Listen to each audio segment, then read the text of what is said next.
Hello, coucou. Oui, bonjour, bonjour, bonjour. Je profite de cette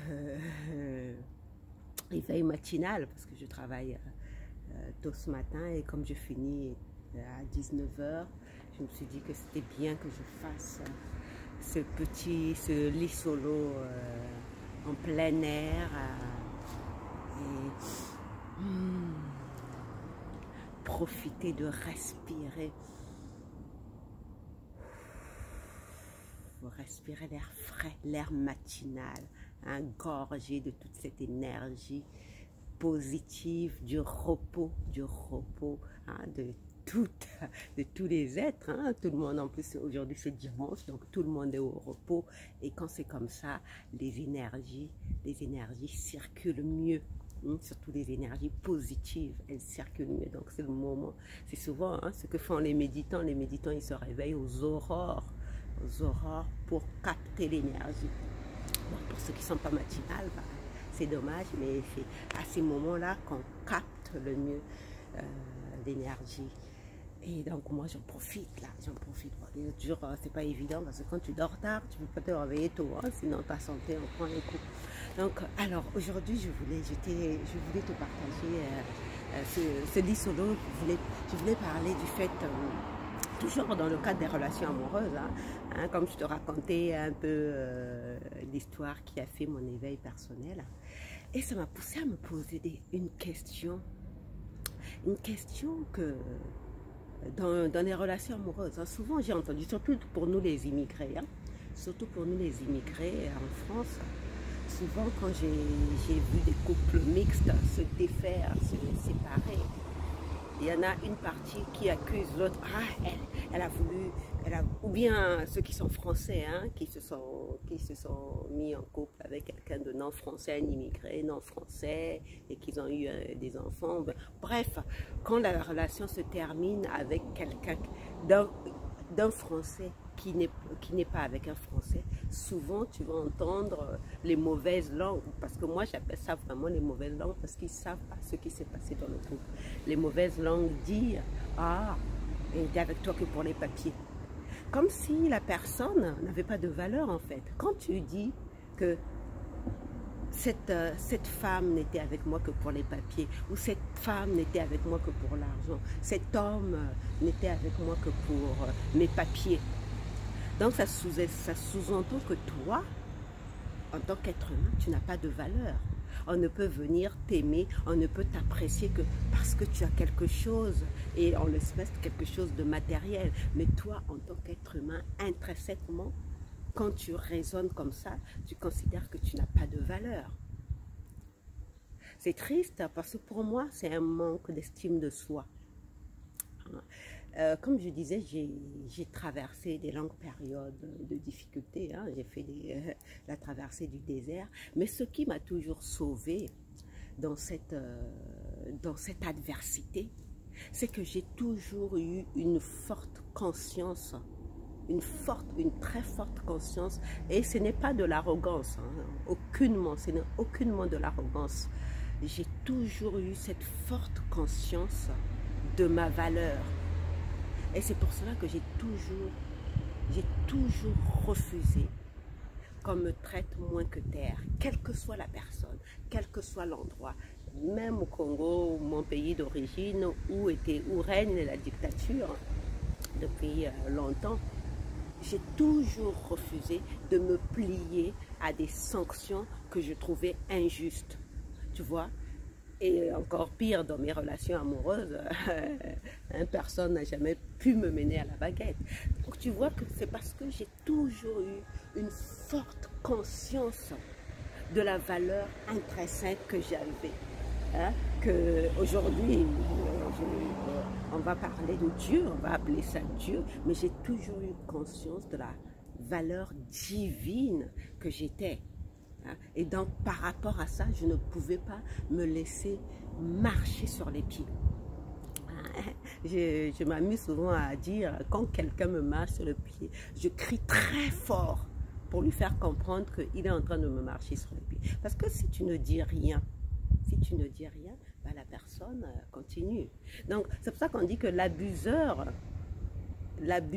est aussi innocent que l'abusé. Tu vois? Parce que s'il y a un despote, c'est qu'il y a un peuple qui accepte le despote. S'il y a un tyran, c'est qu'il y a un peuple qui accepte la tyrannie. Si dans un couple, il y a un homme violent, c'est qu'il y a une femme qui se laisse violenter. Donc, dans la dialectique, justement de Hegel, hein, dans la dialectique justement de Hegel, il dit quand l'esclave meurt, le maître aussi disparaît. Donc tu vois que l'un n'est ce qu'il est que en rapport avec l'autre. Donc ça nous ramène, donc je parlais voilà, du fait de ne pas se laisser abuser. Et donc dans les relations de couple, quand quelqu'un considère qu'on ne l'a aimé qu'on s'est mis en couple que avec lui parce qu'il avait quelque chose de matériel. Je trouve ça d'une tristesse. Hein. Je le dis parce que, bon, par rapport à ce que j'étais partagé dans les ma solo précédents, mais même dans ma relation précédente, je parle toujours de cet homme qui m'a amené à Toulouse. Lui, quand on a rompu, il m'a sorti cette phrase que j'ai trouvée triste parce que quand il me l'a sortie, moi, ça m'a fait sourire. Hein, ça m'a fait sourire quand il me l'a sortie. Il m'a dit, oui, ma famille, parce que lui, sa mère est riche. Lui-même, il n'était pas riche, hein, il gagnait pas grand-chose, mais il était très généreux, hein, comme je l'ai dit, il était très généreux de cœur et très généreux aussi avec l'argent qu'il avait à sa disposition. Mais sa mère était riche. Et donc, quand on s'est séparés, parce que moi je ne voulais plus puisque la relation s'est passée mal, il m'a sorti cette phrase en disant que oui, mes proches m'ont dit que tu t'es servi de moi que comme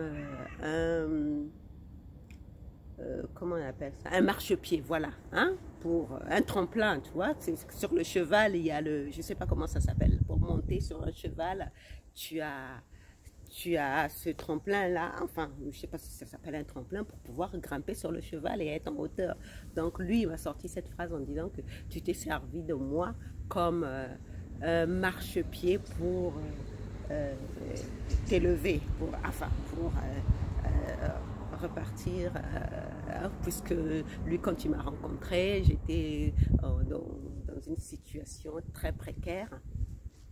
Et grâce à notre relation, j'ai repris de l'allant et puis ma vie j'ai commencé à voir clair plus tard dans ma vie quotidienne. Tout simplement, j'ai commencé à être autonome financièrement. Donc lui, de me dire que en fait, sa famille lui a dit que je m'étais servi de lui pour retrouver mon aura, si on va dire ça comme ça.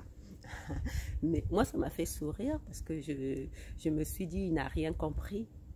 Pour moi, il n'avait rien compris. Ça veut dire que lui-même en tant qu'homme, il n'avait pas de valeur. Il estimait qu'il n'avait pas de valeur, qu'on ne pouvait pas l'aimer, qu'on ne pouvait pas l'apprécier, lui, pour ce qu'il était. Il fallait que ce soit ce qu'il donne. Mais d'ailleurs, je crois qu'il en avait conscience puisque il était de ces hommes... sans pour autant critiquer cette situation, hein, mais ça c'est très courant en Afrique, ces hommes qui achètent l'amour des femmes avec leur argent, leur générosité. Et moi je me dis que c'est triste de penser que une personne va venir à toi juste pour ce que tu vas lui donner matériellement. Est-ce que tu penses que c'est ce que tu vaux? Quelqu'un peut venir t'apprécier juste pour ce que tu es, pour la personne que tu es. Tu peux être riche comme Crésus, mais la personne ne regarde pas ta situation matérielle. Elle, ce qui lui a plu, pour quelqu'un qui a de la conscience, hein, je parle d'une personne de conscience. Pour quelqu'un qui a de la conscience, elle regarde ce que tu es. L'amour que vous allez partager ensemble, que vous allez échanger ensemble, mais aucunement Hein. Ça, je le dis pour faire prendre conscience que nous, en tant qu'êtres humains, nous avons de la valeur. Notre valeur nous a été établie par Dieu dès le moment où nous sommes nés dans ce monde. Nous avons acquis une certaine valeur. Et d'ailleurs, c'est Wayne d'ailleurs qui disait dans une de ses conférences que nous sommes des champions. Tu imagines sur ces milliards de cellules, sur ces milliards de cellules qui devaient féconder l'ovule, hein, c'est une seule cellule qui a réussi à se lier à la cellule pour créer un être humain. Tu vois qu'à la base, tu es déjà un champion, tu as déjà de la valeur. Donc, pourquoi croire parce que tu as de l'argent, parce que tu as telle situation financière, parce que tu as tel bien, ou bien parce que tu es d'une telle famille qu'une personne va t'aimer par rapport à ça? C'est te dévaloriser littéralement. Tu n'es pas ce que tu es. C'est Prince qui disait ça. C'est Prince qui disait, je me sais pas, enfin Prince, pour bien prononcer Prince, l'artiste américain qui est mort. Il disait, si vous cherchez Prince, c'est-à-dire l'artiste, il n'est pas là. Moi, je ne suis qu'un être humain, parce que c'était une grosse preuve d'humilité, parce que lui, il ne cherchait pas que les gens s'approchent de lui pour l'artiste mondialement connu qu'il était. Lui, ce qu'il voulait, c'est que la personne vienne apprendre de l'être humain qu'il était. Donc, nous, souvent, on voit ces stars, on croit qu'ils sont superficiels, qu'ils sont arrogants, mais ce sont des êtres humains avec un cœur a beaucoup de valeur. Donc, nous voulons nous rappeler de notre valeur intrinsèque quand nous rentrons dans une relation, quelle que soit notre situation. Rappelons-nous que nous sommes des êtres de valeur. Je ne le dis pas que pour moi, parce que moi j'ai toujours eu conscience de cette valeur, mais je le dis pour ces personnes, hein, peut-être toi qui regardes cette vidéo, si par exemple tu as une situation professionnelle, peut-être que tu gagnes bien ta vie, tu es dans une famille huppée, j'en sais rien moi, mais sors-toi de l'esprit que la personne que tu vas rencontrer, que tu vas aimer, n'est attirée par toi que pour ce que tu représentes sur le plan social. Aujourd'hui, on est en train de le voir. On est en train de se rendre compte que tous ces biens matériels-là, c'est pas ça qui va nous sauver. C'est pas ça qui va nous protéger. Aujourd'hui, nous sommes tous à égalité. Hein? Tous devant cette crise sanitaire, l'univers est en train de nous montrer que nous sommes tous pareils. Tous nous sommes pris par cette peur de la mort. Hein? Un virus microscopique qui invisible est en train de littéralement casser toutes les valeurs, tout ce à quoi on donnait de l'importance. Ça nous rappelle à l'humilité, ça nous rappelle d'être humble, quelle que soit notre fortune en banque, quelle que soit la maison qu'on peut avoir ou la voiture de luxe qu'on peut avoir. Ça nous rappelle d'être humble et de revenir à ce que nous sommes intrinsèquement, et en particulier en matière de relations. Tu es un homme riche matériellement parlant, enfin, quoique, hein, tu es un homme qui a des biens matériels, tu es une femme qui a des biens matériels, ou bien tu es une femme peut-être française qui rencontre un homme immigré qui n'a pas de papier. Mais ne crois pas que cet homme vient à toi, ou bien tu es une femme pareille, tu es un homme, une femme pareille. Ne crois pas que ces personnes vont t'apprécier, vont t'aimer, se mettre en relation avec toi pour soit les papiers, soit l'argent. C'est pas ça. Une relation, vous avez vécu, vous vivez une relation, vous échangez un vécu, ça a de la valeur. C'est cette expérience qui te sert. C'est cette expérience qui t'apporte quelque chose dans ta vie. C'est ça qui est important. Et surtout, si tu prends conscience, c'est comme ça que tu peux évoluer. Je parlais de l'école et des niveaux de conscience. hein, si tu prends conscience que l'expérience que tu vis avec la personne qui partage ta vie est beaucoup plus importante que ton statut administratif, que ton compte en banque, que tes biens matériels, bah, tu vas voir que tu vas faire un saut quantique. C'est ce qui se passe aujourd'hui.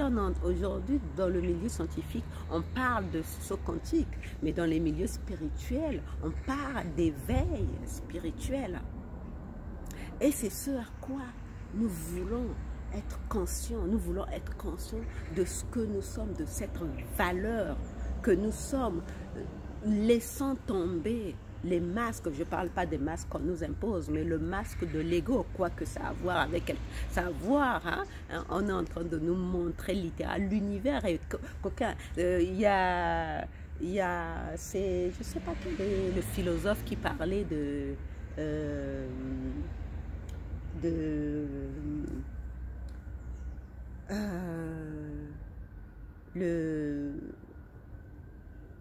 la ruse, voilà, la ruse de la raison.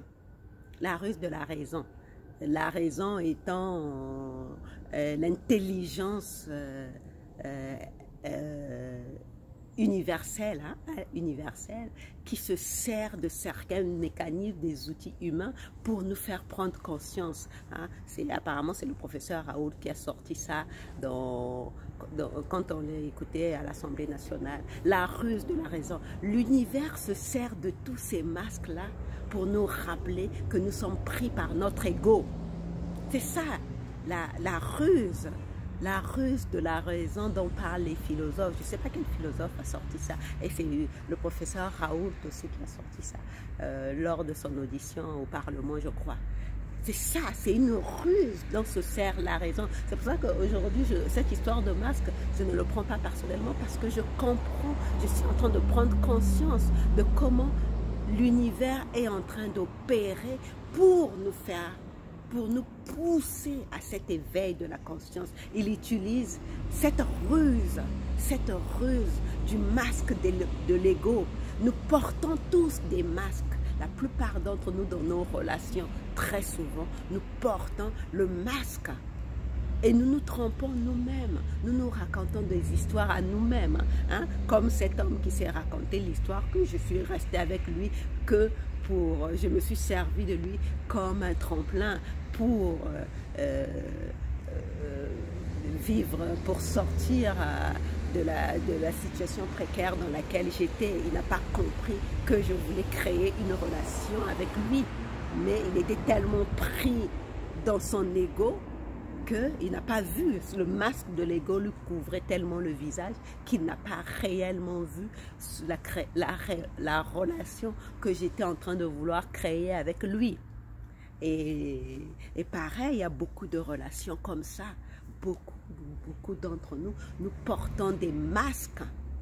Nous sommes englués, nous sommes aveuglés par le masque de notre ego et nous ne voyons pas, nous perdons de vue ce qui est vraiment important. Le fait que la relation amoureuse est l'occasion la plus merveilleuse que l'univers, hein, la raison justement utilise pour nous faire grandir.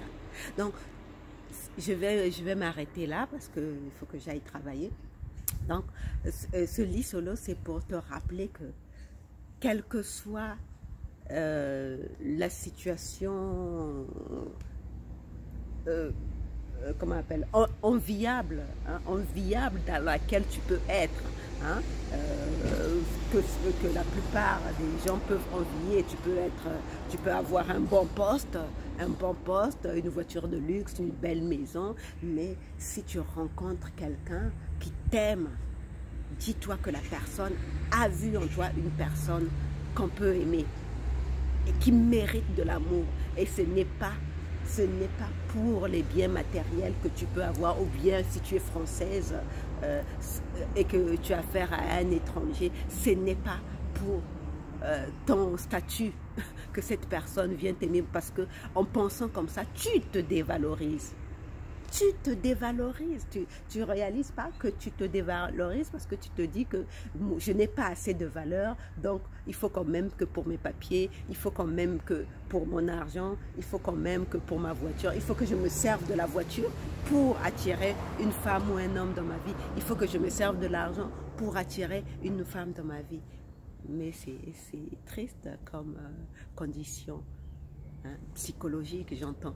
C'est triste de raisonner comme ça. Donc, il est temps pour nous de prendre conscience réellement de notre valeur, de ce que nous sommes vraiment intrinsèquement. Notre valeur a été établie par Dieu dès le moment où nous nous sommes incarnés. Et quand on va à la rencontre d'une personne, nous voulons nous rappeler que nous sommes réellement une personne de valeur et que cette personne qui vient à nous voit cette valeur, et c'est pour cela que nous pouvons créer une relation saine et authentique avec cette personne. Voilà, je te souhaite une bonne journée et prends bien soin de toi. Élève tes vibrations, prends soin de tes vibrations, parce que je sens que avec tout ce qui se passe, la pression est en train d'augmenter dans la société. Donc il ne s'agit pas de perdre de vue nos vibrations. On veut rester, on veut être vigilant sur notre état, l'état de nos vibrations. Donc prends soin de toi et on se retrouve demain pour un autre Lisolo. Bisous, bisous, ciao.